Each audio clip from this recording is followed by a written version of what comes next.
Hey Utah, it's Stinko, the realtor, and I've created a set of different tables that's going to show us how much home prices have gone down in Utah, and we're going to compare different things. That way you have a better understanding of what's going on in the Utah housing market.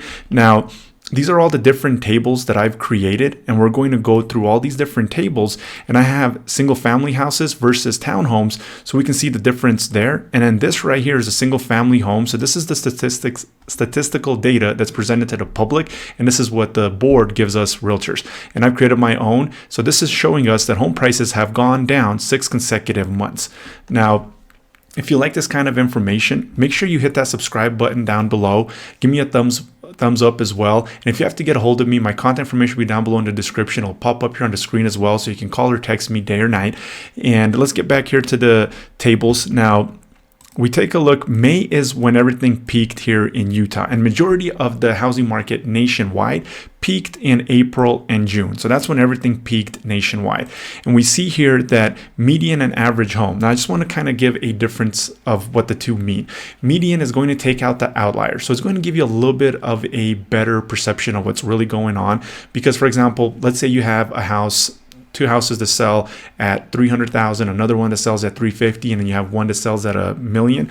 Well, it's going to take out the outliers, the really expensive ones, the really low ones. It's going to give you the median. So it's not going to give you the average. For example, the average would add all that up and then just divide it by 4, and the average home price would be way higher if we were just looking at 4 houses, whereas the median price would tell us what's more likely kind of going on. So I'll use the two interchangeably. I'll say average when we're just talking because that's what people are used to hearing. However, when we're looking at the data, I'll specifically state if we're looking at the median or the average. That way you can kind of follow along. So if we take a look here in June, is the first month that home prices dropped. We see here that on the median side, it dropped almost 1%, but on the average side, it dropped 3.3%. So the reason is you probably are not seeing those higher end houses going under contract as much because of the interest rates and things that are going on in the housing market.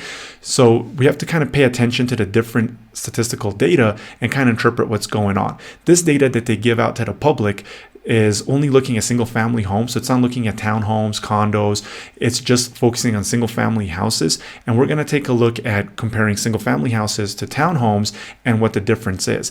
And the reason we're going to look at that is, in my experience, whenever I've helped buyers buy a house, 99% of the time, the reason they buy a condo or a townhouse is because they can't afford a single family house, or the houses that they can afford, the single family homes, are too crappy, they need too much work, so they decide to go with a townhouse or a condo that looks better, that's not going to need the upgrading, the updating, and things like that. So right here we see 6 consecutive months, and then we see 11%, so almost 12% in November. November is preliminary, so I pulled the preliminary data, but I mean, we're almost towards the end of November, so it's a pretty good preliminary report of what's going on.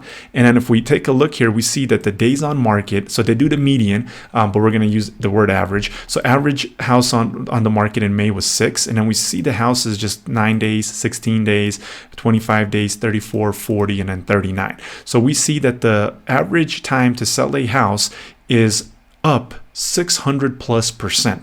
Now also keep in mind that the consumer confidence index has hit an all-time new low from the Fannie Mae standpoint, and Fannie Mae backs the mortgages that consumers are getting out there. So they've started keeping this track since 2011, and it is the 8th consecutive month that the declines have happened in consumer confidence, and it's the lowest reading since the inception of the index in 2011. So we have the lowest consumer confidence in the housing market since 2011, according to the Fannie Mae index. And if we take a look at what happened to the housing market in 2011, that's when it pretty much bottomed out. And that's Phoenix right there, and that's Las Vegas right there. This right here is Boston. So it all bottomed out in 2011. So the consumer index is the lowest for housing as it was right after the Great Recession. So the other thing that I want to show is this stuff is not even part of the statistical data here. So if we take a look at this, there's a bunch of houses that are on the market for over 200 days, 100 days. And if we go in, each one of these sheets is 50 houses. So let's just go in page 10. So this is 500 homes in, and we're still above 100 houses 100 days on the market. So we can continue going, but I have other videos that go over this stuff. So, but we see a lot of houses that are on the market 100 plus days, and they're not even part of these statistics right here. So these statistics haven't even taken into consideration those houses that have dropped their price, that are on the market for 100, 150, 200 days, 80 days, 70 days. Of course, some of them have sold, but this is taking the median and the averages. And there's a lot of houses starting to sit on the market for longer and longer. And we're about to get a dump of houses after the holidays. So once January, February, and especially March comes around, we're going to see a lot more existing sellers putting their houses on the market. And that's when we're seeing upwards of 1,000 plus houses hitting the market every single week on the MLS. Right now, during the holidays, it's extremely low. I mean, it's maybe 50, 100, 150, 200 houses that are hitting the market because it's the slow season. People are out celebrating the holidays with their family, and they're also waiting until school year is closer to get out, because spring and summer is when majority of the housing transactions take place. And especially in Utah, as we have winters, snow, so you're going to have other states that are warmer, they're going to have a little bit less of that drastic change between winter and spring and summer. But in Utah, it's definitely going to be much more exaggerated.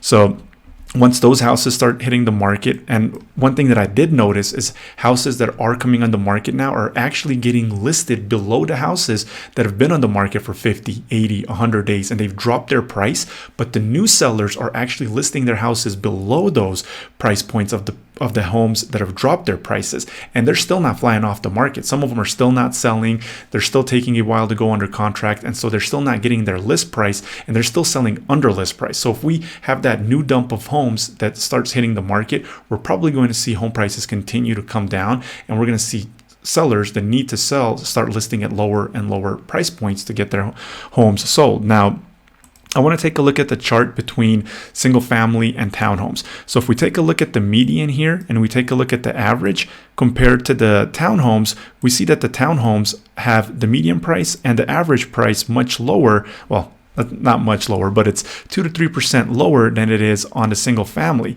And what I did right here is I created standing. So the single family homes right here and the townhomes table right here is going to include new construction and existing homes that existing sellers are selling.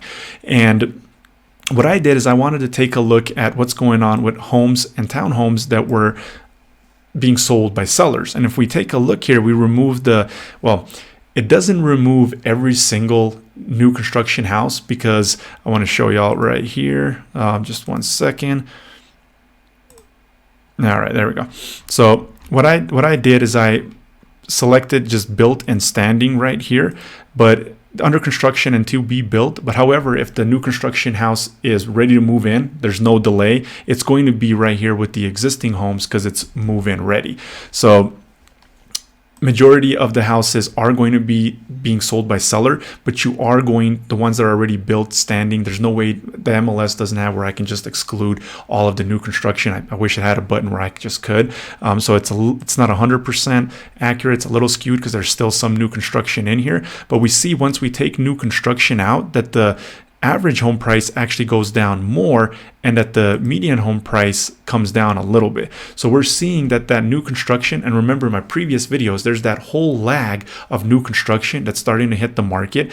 And I don't know how people are saying out there that home prices are stabilizing, that the home prices are going to continue going up, when we see the statistical data showing us that prices have gone down 6 consecutive months, and nothing's really indicating that we're 100% stable. So if we take a look here, publicly traded companies, builders that are publicly traded, well, they have to give out a report of what they actually believe is going on. So if we take a look here, just go to Google, you put home builders say that the U.S. housing is in a recession. U.S. housing is in a recession, home builders say. Right here, housing market recession. Home builders warn collapse is coming. Home builders say there's a housing recession.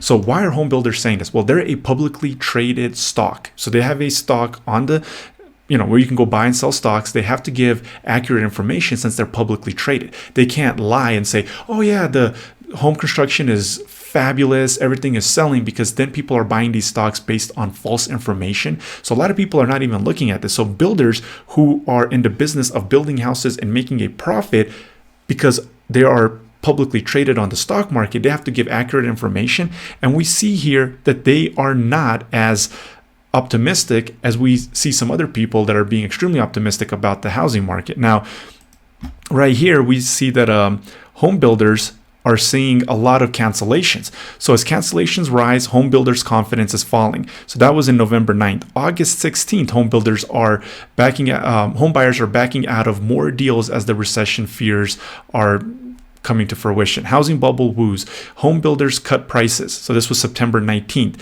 And if we take a look at this article right here, so KB is one of the top builders in the nation as well, and Lennar is number 2. So Lennar has said that 21% of orders are being canceled.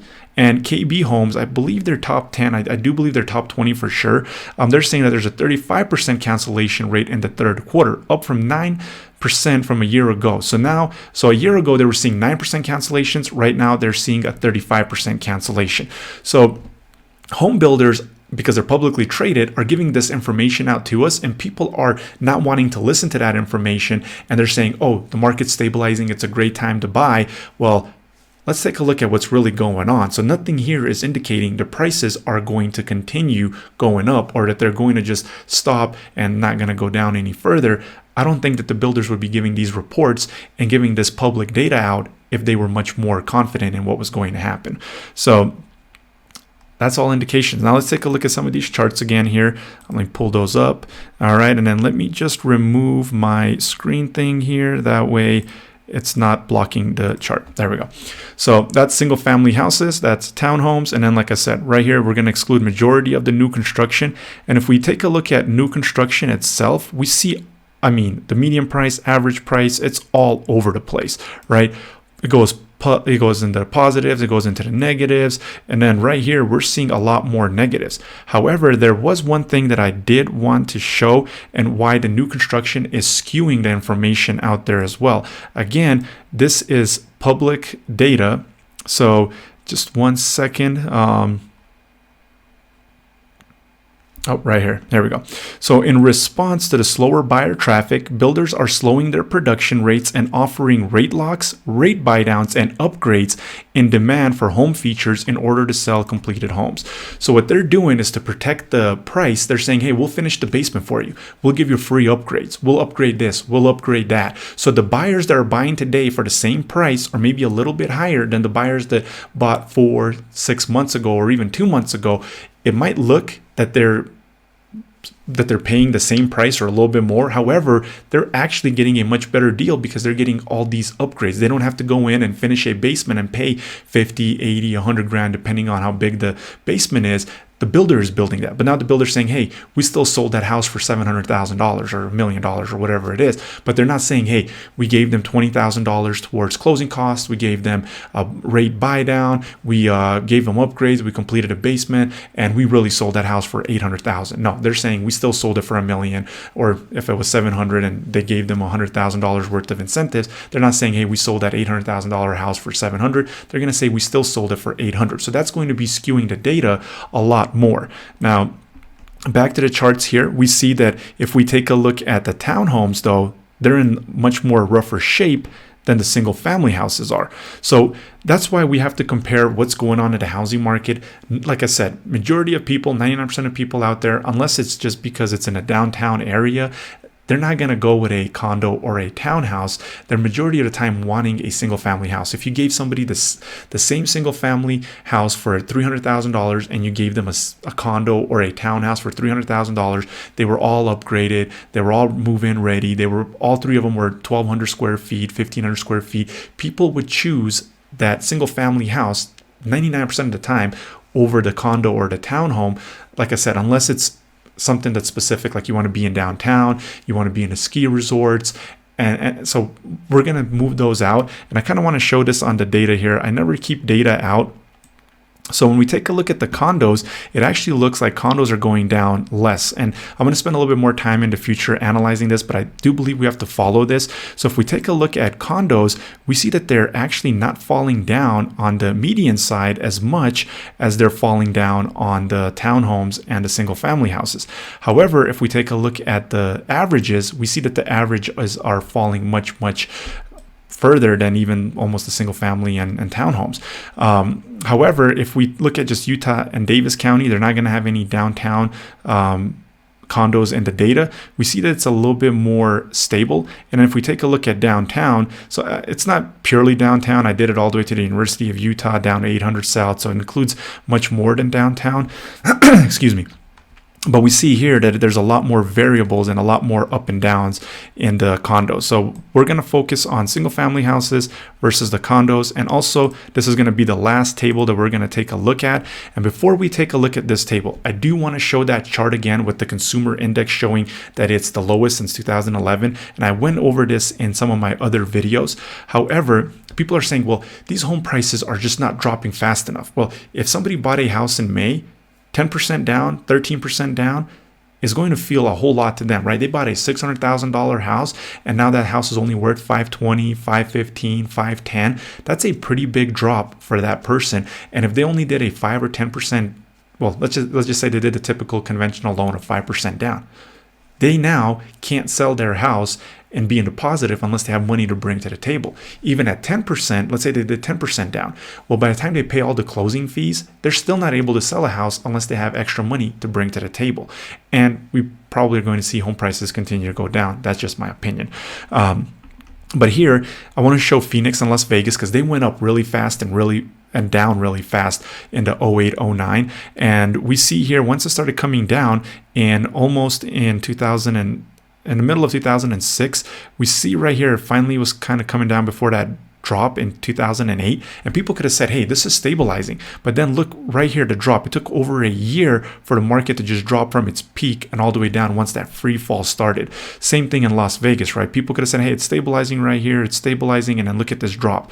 And markets that didn't go up as fast didn't drop down as fast either. So if we take a look at Washington, D.C., for example, it didn't just explode up. So you could say, hey, oh, the market is stabilizing, but then it really doesn't. And this is the last one, and we'll kind of get to the charts and some other data. But Portland, for example, didn't go up that much at all, well, as fast during the 08-09. And you could say, oh, look, the market is stabilizing, but then it's coming down and it goes up just a tad bit and it keeps coming down. And their market was going down for years and years. I mean, it bottomed out in almost 2013. So you got to look at other data than just housing. Like I said, publicly traded home builders are going to give more accurate information. We also have unemployment that's starting to go up, and we don't even know where that unemployment rate is going to be once the holidays are over. And we also have the bubble with the car bubble. Majority of the mortgages were doing 120% loan to value. So banks were lending money on cars that were not worth that much. So the bubble, the car bubble right now is pretty similar with the subprime mortgages that we saw in 08-09.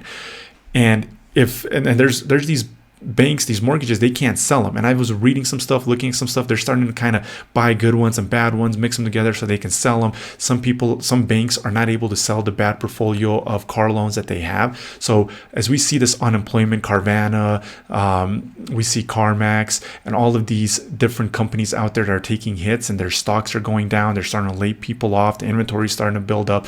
Well, what's that going to do to the market when somebody gets in a car accident and all of a sudden they paid $30,000 for this car that now pre-pandemic wasn't worth more than 18, and now in 2023 these prices are going to start coming down. Car prices already are. So there's so many different things that you got to look at, and not just housing. And that's what I do, and that's why I'm able to provide this certain information, and we got to make sure we're paying attention to it all, right? So now I want to take a look here at the table. And all right, so this is single family homes with a 1 car or less, and then this is townhomes with a 1 car or less. So if we take a look at houses with a 1 car garage or less, we see that they've dropped a whole lot more in value. Look at this November. The median is 15. The average is 21, up from 11 on the median and up from 12 on the average side. So that is indicating, as just like I was saying, nobody buys a 1 car garage because they want a 1 car garage over a 2. It's usually because of budget reasons.